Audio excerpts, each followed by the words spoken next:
ఈ సినిమా వరకొస్తే దూరదర్శిని కలిపింది ఇద్దరిలో చాలా డిఫరెంట్ క్యారెక్టర్. శారద అనే క్యారెక్టర్ చేశాను. సో, మా ఇంట్లోనే టీవీ ఉంది బేసిక్‌గా. మా ఇంట్లో మిలిటరీ నుంచి రాంగానే వాళ్ళ వైఫ్ కోసం టీవీ పెడతారనమాట.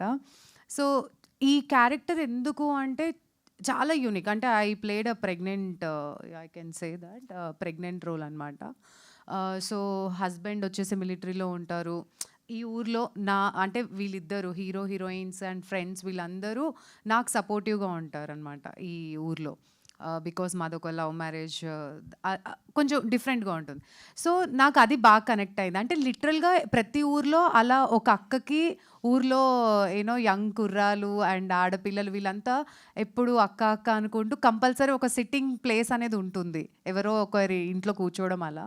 సో, ఈ మూవీలో కూడా ఆల్మోస్ట్ నా ఇంట్లో వీళ్ళందరూ ఉండడము అండ్ మాతో ట్రావెల్ అండ్ హౌ నా వల్ల వీళ్ళ లైఫ్స్ ఎలా టర్న్ అవుతుంది ఏంటి అనేది లైక్ మా ఇద్దరి స్టోరీ వల్ల అనేది చాలా బాగుంటుంది. సో, నాకే అనిపించింది లైక్ ఇంత unique different role and specially ఏంటంటే ఆడియన్స్కి కనెక్ట్ అవుతాను.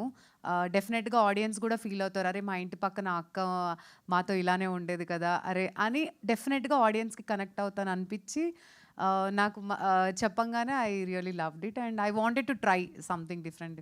కంగ్రాట్స్ అండి. Thank hero you. గారు సాంగ్స్ అన్ని నిజంగా చాలా బాగున్నాయి. అంటే Thank you, sir. చాలా ఫీల్ గుడ్ అనిపించింది. Thank you sir. అయితే క్వశ్చన్ ఏంటంటే రీసెంట్గా డైరెక్టర్లు కానీ ప్రొడ్యూసర్లు కానీ స్టేజ్ మీద ఎలాంటి మాటలు ఆడాలంటే కొంచెం ఆలోచించి ఆడుతున్నారు.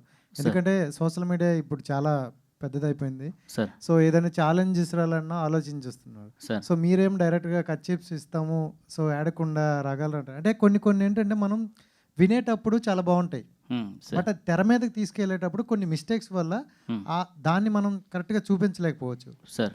సో మీరు ఈ ఛాలెంజ్ విసురుతున్నారు కాబట్టి సో అది మిస్ఫైర్ అయితే ఏంటి? ఎందుకంటే చాలా మంది సెటిల్మెంట్ చేసేస్తారు. మీరు ఇందాక అడిగారు సార్, ఒకసారి అడిగారు ఏంటంటే ఇది 3-4 years నుంచి సినిమా రన్ అవుతుంది ఎందుకు అని చెప్పేసి అని అన్నారు కదా సార్. 4 ఏళ్ళు తీయడానికి ఖర్చులు ఇచ్చి పంపించడానికే సార్ సినిమా ఇంత 4 ఏళ్ళు తీసుకున్నది టైం.